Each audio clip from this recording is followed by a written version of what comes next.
सावित्री 2 बेटों की माँ थी। उसे इस बात पर बड़ा घमंड था। वो मानती थी कि बेटे घर की शान होते हैं। ये ले सावित्री, मिठाई खा, मेरे यहाँ पोती पैदा हुई है। ये सुनते ही सावित्री मुंह बना के कहती है, अरे तू तो लुट गई, बर्बाद हो गई, तेरे यहाँ लड़की पैदा हो गई। अरे तू ऐसा क्यों कह रही है? मैं तो बहुत खुश हूँ। अरे जब तेरी पोती के पीछे तुझे खर्चे पर खर्चे करने पड़ेंगे ना, तब ये तेरी सारी खुशी गम में बदल जाएगी। पहले लड़की की पढ़ाई लिखाई का खर्चा, फिर उसकी शादी का खर्चा। अरे आजकल की शादियाँ कितनी महंगी हो गई है। गहने बनाओ, लाखों रुपए पानी की तरह बह जाते हैं। लड़कियाँ तो सिर्फ खर्चा करवाने के लिए ही पैदा होती हैं।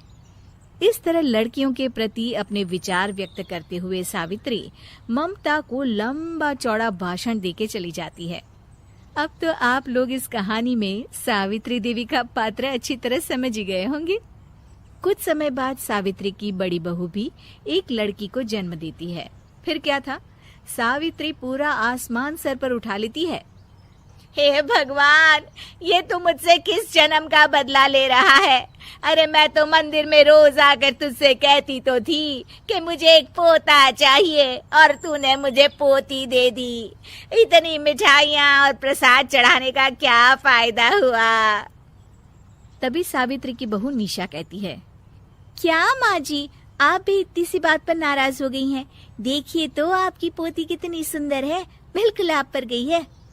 अरे चुप कर, तुझे 9 महीने इतने महंगे महंगे काजू बादाम फल फ्रूट खिलाने का फायदा क्या हुआ? मेरे तो सारे पैसे बर्बाद हो गए। नालायक, अपनी पत्नी की जबान बोल रहा है। मेरा बड़ा बेटा तो हाथ से गया। लेकिन सावित्री देवी हार मानने वाली नहीं थी। वो पोते की चाह में अपने छोटे बेटे विजय की शादी करवा देती है। कुछ समय बाद आखिरकार वो दिन आ ही जाता है जब सावित्री की छोटी बहू गर्भवती हो जाती है। सावित्री इतनी खुश हो जाती है कि वो बच्चे के जन्म से पहले ही सारे मोहल्ले में ढिंढोरा पीटने लगती है। ये क्या सावित्री, तू तो पोते के जन्म से पहले ही मिठाई बांट रही है। पहले पोता पैदा तो होने दे, और फिर क्या पता अगर पोते की जगह पोती पैदा हो गई तो। ये सुन सावित्री चिढ़ जाती है। अरे अपनी काली जबान मत चला, मेरी मिठाई खा के मेरा ही बुरा सोच रही है। बड़ी आई, ला मेरी मिठाई वापस कर। देख लेना, इस बार मेरे यहाँ पोता पैदा होगा, पोता। लेकिन ठीक इसका उल्टा होता है। सावित्री की छोटी बहू भी एक लड़की को जन्म देती है। सावित्री फिर से रोना धोना शुरू कर देती है और अपनी छोटी बहू को कोसते हुए भला बुरा कहने लगती है। देखते ही देखते ये सावित्री की रोज की आदत हो जाती है। अपने दोनों बेटों के मुंह से अपनी माँ के लिए इतने कठोर शब्द सुन सावित्री भावुक और रुआंसी होकर कहती है, क्या सच में तुम दोनों मुझे इस घर में अकेली छोड़कर चले जाओगे? हाँ माँ। हाँ माँ, अब पानी सर के ऊपर जा चुका है। मैं तुम दोनों के बिना नहीं रह सकती।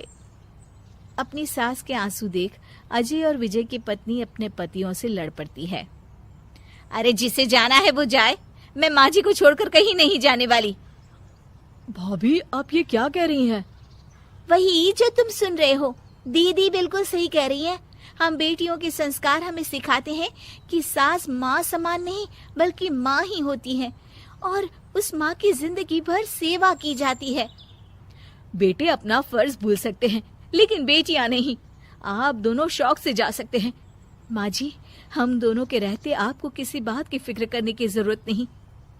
फिर क्या था, सावित्री के ऊपर छाए बेटों के घमंड के बादल उसकी बेटी स्वरूप बहुओं के तेज के आगे आंसू के रूप में परिवर्तित होकर सावित्री की आंखों से बहने लगते हैं और वो उन दोनों को गले लगा लेती है।